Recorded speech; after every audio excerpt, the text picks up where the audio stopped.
दीदी आएंगी तो जनता ये पूछेगी, तेरा रुपया वाली चीनी कब मिलेगी। दीदी आएंगी तो जनता ये पूछेगी, तेरा रुपया वाली चीनी कब मिलेगी। इन सवाल पे जनता अड़ जाएगी, दीदी आएंगी। अमेठी बोल रही हूँ, मुद्दों पर बोल रही हूँ, क्या बात नई है। अमेठी बोल रही हूँ। ट्रिपल आईटी बेच दिया है, पेपर मिल लपेट दिया है। ट्रिपल आईटी बेच दिया है, पेपर मिल लपेट दिया है।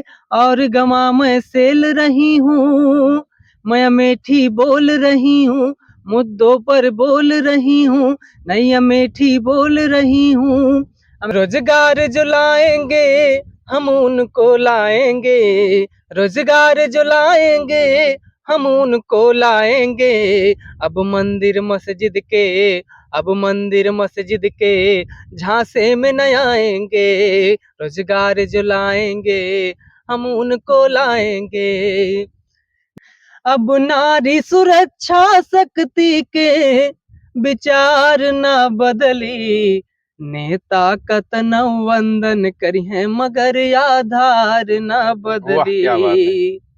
बहिन बिटिया से रोज होत अत्याचार बा, बहिन बिटिया से रोज होत खिलवाड़ बा। उनके सुरक्षा के नाही तन को जुगाड़ बा। जब ले नेता और दरिंदन के, हो जब ले नेता और दरिंदन के व्यभिचार न बदली, नेता कतनौ वंदन करी है मगर आधार न बदली। बदलते राजनीति में अगर तीखा प्रहार करने वाला कोई लोक गायक है तो वो है प्रदीप मौर्य। आज हमारे साथ खास मेहमान है times of Belha news portal पे। आज इनसे खास बातचीत करेंगे और जानेंगे किस तरीके से राजनीति में, जिस तरीके से लोग गीत के माध्यम से जन जन तक पहुंचा रहे हैं, अपनी आवाज को बुलंद कर रहे हैं और सोशल मीडिया पे छाए हुए हैं, ऐसे बेबाक लोक गायक का आज times of Belha news portal उनका पहला इंटरव्यू कर रहा है। तो आशा करते हैं काफी बेहद दिलचस्प और काफी रोचक होगा और काफी कसमकस जिस तरीके से राजनीति चल रही है उस पर तीखा प्रहार करने की कोशिश करेंगे प्रदीप मौर्य जी। ऐसे में प्रदीप मौर्य हमारे साथ हैं और क्या कुछ कहेंगे times of Belha news portal के साथ, सब कुछ जानेंगे इन्हीं से।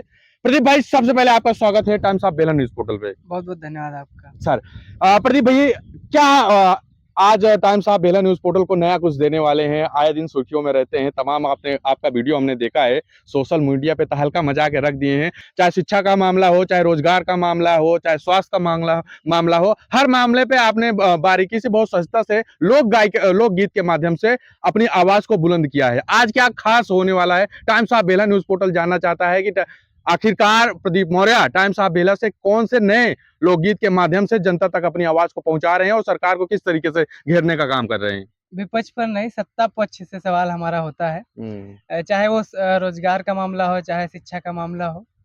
मुख्यतः शिक्षा और रोजगार का मामला रहता है, क्योंकि दोनों ही मुद्दे ऐसे हैं जिनको सरकार जिससे सरकार भटकाने की कोशिश करती रहती है। और मंदिर मस्जिद तमाम मामलों में हमको उलझाती है। और वहीं पेपर लीक लगातार हो जाते हैं। नीट का पेपर लीक हो गया, इससे पहले यूपी पुलिस का पेपर लीक हो गया, उससे पहले एआरओ का पेपर लीक हो गया, उससे पहले यूपी टेट का पेपर लीक हुआ। लगातार इस तरीके से मामले आते रहते हैं, लेकिन उसको गंभीरता से नहीं लिया जाता है। लेकिन जितनी गंभीरता से मंदिर के मामले को, मस्जिद के मामले को और धारा 370 के मामले को, पाकिस्तान चीन, जितनी चर्चा उसकी होती है उतना इस पर नहीं होता है, तो मुझे लगता है इस पर होनी चाहिए। इस वजह से मैं अपने गीत के माध्यम से रोजगार, शिक्षा, चिकित्सा तमाम मुद्दों पर बात करता हूँ, ताकि बुनियादी मुद्दों पर आया जा सके। प्रदीप भाई, आज times of Belha news portal जानना चाहता है कि क्या कुछ खास जो है सुनाने वाले हैं हमारे दर्शकों को। काफी बेताब रहते हैं आपको सुनने के लिए, तो आज बताइए फिर क्या सुनाने वाले हैं, किन मुद्दों को लेकर के आज ने आपने स्क्रिप्ट तैयार किया है और किन मुद्दों को लेकर के आज गीत के माध्यम से हमारे दर्शकों तक पहुंचाएंगे और तमाम जनता, पूरे भारत के आवाम तक आप अपनी आवाज को पहुंचा रहे हैं? सोशल मीडिया पर मैंने कई सारे गीत गाए हैं, उनमें से एक गीत है रोजगार को लेकर के, तो मैं वहीं से शुरुआत करता हूँ। देखिएगा, रोजगार जो लाएंगे हम उनको लाएंगे, रोजगार जो लाएंगे हम उनको लाएंगे। अब मंदिर मस्जिद के अब मंदिर मस्जिद के झांसे में न आएंगे। रोजगार जो लाएंगे हम उनको लाएंगे। ना अगड़ा पिछड़ा में ना हिंदू मुस्लिम में। सरकार लगातार हिंदू मुस्लिम करवाने का प्रयास करती रहती है। ना अगड़ा पिछड़ा में ना हिंदू मुस्लिम में। शिक्षा और रोजी पर हम बटन दबाएंगे। रोजगार जो लाएंगे हम उनको लाएंगे। स्कूलों की क्या स्थितियां हैं कि शिक्षक है ही नहीं। स्कूल भी खाली है, कॉलेज भी खाली है। स्कूल भी खाली है, कॉलेज भी खाली है। दो शिक्षक 200 को बोलो कैसे पढ़ाएंगे। रोजगार जो लाएंगे हम उनको लाएंगे। कुछ यूँ स्थितियां हैं। और जो इनके पास जो गायक हैं वो लोग लगातार इधर उधर के गीत गाया करते हैं। तो मुझे लगा कि बुनियादी मुद्दों पर गीत गाना चाहिए, तो मैंने इन मुद्दों पर गीत लिखे हैं, गाए हैं। प्रदीप भाई, ऐसा मैंने तमाम ऐसे लोग गायक को मैंने देखा है जिनका सुर्खियों में इसलिए भी रहते हैं कि सरकार पे रोजगार, शिक्षा जैसे बुनियादी मुद्दे पे अपने गीत के माध्यम से गाते हैं और बाद में उनको ट्रोलिंग किया जाता है, उनके ऊपर तीखा प्रहार किया जाता है, कहीं न कहीं उनको बदनाम करने की कोशिश किया जाता है। ऐसे तमाम हमने गायक को देखा है। आपको नहीं लगता है जब कोई गाना ट्रेंड करता हो, आपके वीडियो में या फिर आपके कमेंट सेक्शन पे तमाम तरह की प्रतिक्रियाएँ आती हों, तो कैसे इस कमेंट को लेकर के जो उनका बयान होता है, जो लिखते हैं कमेंट में, आपको नहीं लगता है कि आप जो बुनियादी मुद्दे को बताना चाह रहे हैं, लेकिन लोग उसको सुनने को तैयार नहीं हैं और खुद ही आपको ट्रोल करने की कोशिश करते हैं? देखिए, जो लोग होते हैं वो अपनी बातों को डिफेंड करते हैं, अपनी पार्टी को डिफेंड करते हैं। तो कहीं न कहीं अगर हम सवाल उठाते हैं तो वो लोग बचाव के लिए कुछ ना कुछ कहेंगे और बचाव के लिए कुछ मर्यादित शब्द का इस्तेमाल भी करते हैं। कुछ लोग होते हैं अमर्यादित शब्दों का इस्तेमाल करते हैं, गाली-गलौज भी करते हैं कमेंट्स में, फ़ोन में भी गाली-गलौज करते हैं। लेकिन वो मुद्दे से हमको भटकाने की कोशिश कर रहे हैं। उनका काम ही है बाधा बनना, तो हमें उनके मुद्दों पर नहीं भटकना है। हमें अपने मुद्दों पर रहना है और अपनी आवाज़ को बुलंद करते जाना है। आप जब रास्ते में चलते हैं तो जो सत्ता के लोग हैं वो आपको भटकाएँगे कि आप इन सब चीज़ों की माँग ना करें। लेकिन फिर भी हम शिक्षा, चिकित्सा, रोज़गार, व्यवसाय, सड़क, बिजली, पानी इत्यादि पर बात करते रहेंगे। तो प्रदीप भाई, और थोड़ा एक आध दो गाना हो जाए जो आपको बेहद अच्छा लगता रहा हो और काफ़ी ट्रेंडिंग में रहा हो और कुछ नया बनाए हो तो सुनाइए? देखिए, वर्तमान में जो है अमेठी में हैं आप। हुँ, अमेठी में स्थितियाँ ये हैं कि स्मृति जी चुनाव लड़ रही हैं हुँ, और इससे पहले उन्होंने जो तमाम वादे किए थे उस पर मैंने गीत बनाया है। हुँ, देखिए, एक गीत ट्रेंड में है अभी, राम आएँगे तो अंगना सजाऊँगी। हुँ, उस पर एक गीत मैंने लिखा था कि हुँ। दीदी आएँगी तो उनसे विभिन्न प्रकार के सवाल पूछे वाह! जाएँगे, क्या बात क्योंकि है। उन्होंने उन्होंने जो वादा किया था पूरा नहीं किया। कहना है, मेरी अमेठी के द्वार पर फिर आएँगी दीदी आएँगी। दीदी आएँगी तो जनता ये पूछेगी, तेरा रुपया वाली चीनी कब मिलेगी। दीदी आएँगी तो जनता ये पूछेगी, तेरा रुपया वाली चीनी कब मिलेगी।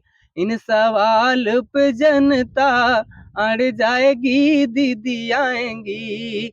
मेरी अमेठी के द्वार पर फिर आएँगी दीदी आएँगी।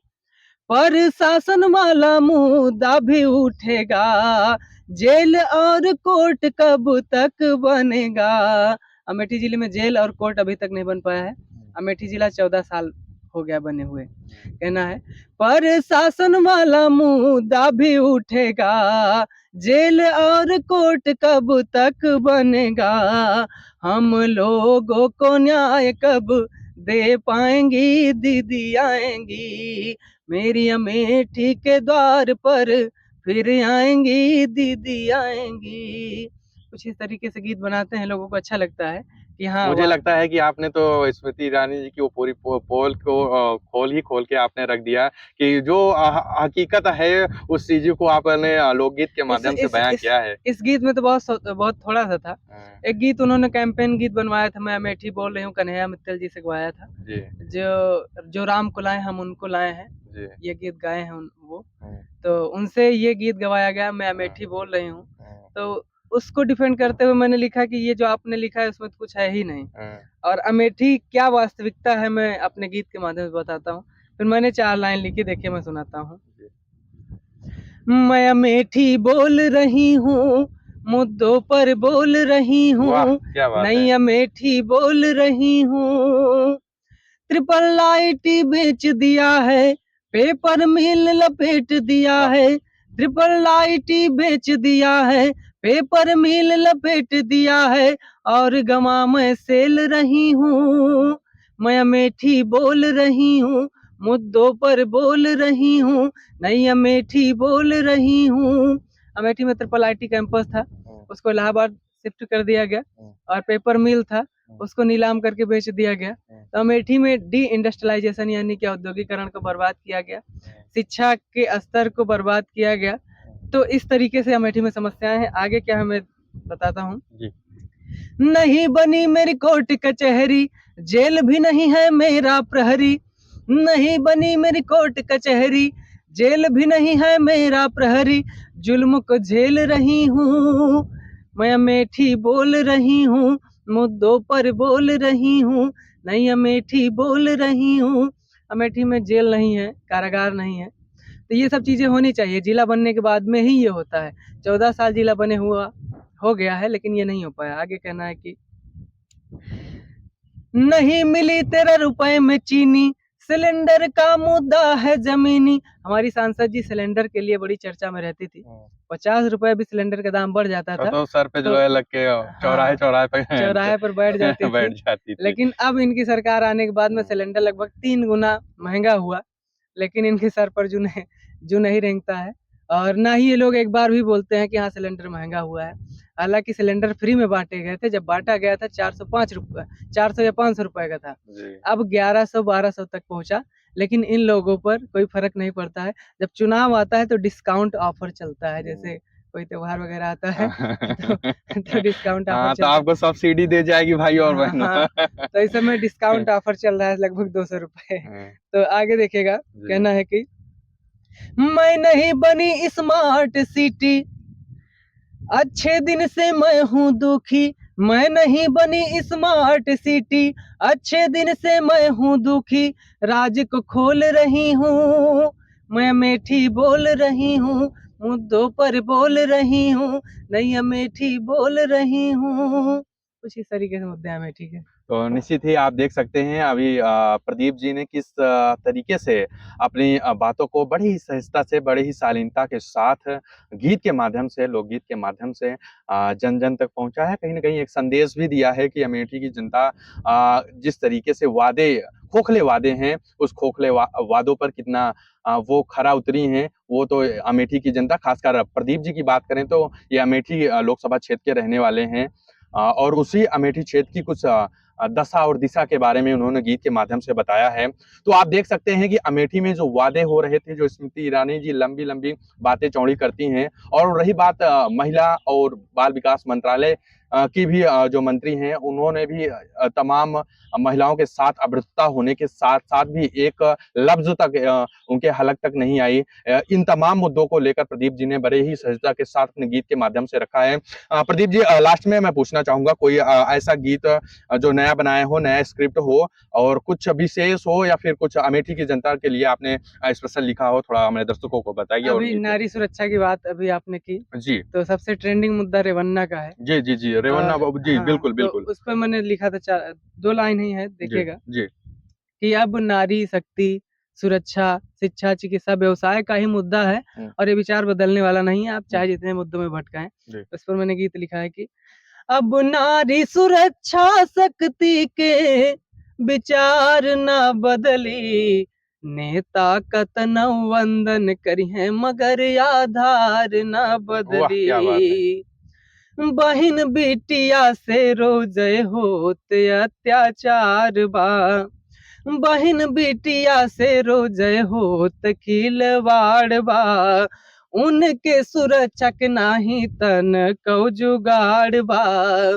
जब ले नेता और दरिंदन के हो, जब ले नेता और दरिंदन के व्यभिचार ना बदली। नेता कतनौ वंदन करिहे मगर आधार ना बदली। कुछ इस तरीके से है। लगातार मणिपुर में महिलाओं के साथ अभद्रता हुई। जो रेसलर पहलवान महिलाएं थी उनके साथ अभद्रता हुई। और अभी कल वोटिंग हुई थी हाथरस में, तो कहाँ तमाम ऐसे मुद्दे हैं जो महिलाओं के हैं। और लेकिन हमारी सरकार जो है महिला सुरक्षा, महिला शक्ति की बात करती है, लेकिन प्रदीप जमीनी मुद्दों पर बात नहीं करती। प्रदीप भाई अभी देश में, प्रदीप जी अब थोड़े आपके पर्सनल जीवन के बारे में थोड़ा जानकारी लेंगे 1 से 2 मिनट। प्रदीप जी फिलहाल आप लोकगीत के अलावा भी क्या करते हैं? क्या पर्सनल में क्या हो रहा है आपके हम जीवन डेली लाइफ में क्या चल रहा है अभी? हम छात्र हैं जी और अभी हाल ही में हमारा एमएड कंप्लीट हुआ है। जी। अब आगे देखते हैं क्या होगा। आगे क्या कुछ कोई प्लान हो कुछ आगे करने का? हायर एजुकेशन या नौकरी के लिए देख रहे थे, या कुछ भी जो भी होता है। मिडिल क्लास वाले कुछ भी कहीं कहीं से भी चार पैसे, गवर्नमेंट जॉब के चक्कर में कहीं से भी 4 पैसे मिलने लगे, मिडिल क्लास वाले वहां सेट हो जाते हैं। हाँ। और जो बड़े लोग होते हैं उनका गोल होता है कि हमको क्रिकेटर ही बनना है, नहीं तो कुछ बनना ही नहीं। मिडिल क्लास वाले कहीं से भी 4 पैसा मिलने लगे लग जाएंगे। तो अच्छा, आपको ऐसा तो नहीं कि भैया हमको केवल सरकारी नौकरी चाहिए और प्राइवेट नौकरी नहीं चाहिए? नहीं, देखिए परिस्थितियां तो ये हैं कि सरकारी नौकरी मिलना एक हाँ। तरीके से चांद पर पहुंचना है। तो वो स्थितियां हैं। और कई पेपर देखे होंगे लीक हो जा रहा है, तो मुझे थोड़ा सा जो छात्र हैं वो उम्मीद को तोड़ बैठे हैं। लेकिन हम उम्मीद करेंगे कि जो अब सरकार बनेगी वो छात्र छात्राओं को उनकी उम्मीद के हिसाब से काम करेगी, उन्हें रोजगार, शिक्षा, चिकित्सा अच्छा सुविधाएं प्रदान करेगी। अच्छा, आपने एक संकेत दिया है कि अब की बार जो सरकार बनेगी, मुझे लगता है कि आप सरकार बदलने की बात कर रहे हैं। देखिए, जब काम नहीं होंगे तो परिवर्तन प्रकृति का नियम है और परिवर्तन होता रहता है तो काम अच्छा होता है। परिवर्तन नहीं होता तो सरकार तानाशाही करने लगती है। आपने देखा ही होगा जिस तरीके से लोगों के साथ अभी मुख्यमंत्री के साथ आपने बर्ताव बताया, तो इस तरीके से होता रहेगा। अगर उनको सरकार बदलने का भय नहीं होगा तो ऐसे ही करते रहेंगे। अगर ऐसे करेंगे तो जिन समाज के साथ अपमान हुआ है वो लोग जागेंगे, क्रॉस वोटिंग करेंगे, जाहिर सी बात है। अगर उनको भेदभाव के नजरिए से देखा जाएगा तो क्रॉस वोट करेंगे, तो सरकार बदल सकती है। तो निश्चित तौर पे अभी हमारे साथ times of Belha news portal के जरिए खास बातचीत की प्रदीप मौर्य जी थे, जो कि हमारे मौजूदगी उत्तर प्रदेश के अमेठी लोकसभा क्षेत्र में थी और अमेठी के ही जाबाज लाल यानी कि प्रदीप मौर्य हमसे खास बातचीत की है और times of Belha news portal के जरिए बातचीत की है। सबसे पहले तो मैं इनको बहुत बहुत धन्यवाद देना चाहूंगा कि आपने अपना कीमती समय देकर times of Belha news portal का आभार भी प्रकट करता है कि आपने कीमती समय दिया और अपनी बातों को रखा, अपने लोकगीत के माध्यम से जन जन तक पहुंचाने में times of Belha news portal का साथ दिया। इसके लिए हम तहे दिल से शुक्रिया है। तो बहुत बहुत शुक्रिया प्रदीप भाई। और ये हमारा times of Belha news portal का पहला इंटरव्यू था। तो जो भी प्रतिक्रिया रहेगी, जो भी आपका कुछ विचार रहेगी, कुछ मंशा रहेगी, तो कमेंट करके जरूर बताइएगा। तो मिलते हैं एक नए खबर के साथ, नए मुद्दे के साथ। तब तक के लिए नमस्कार, जय हिंद।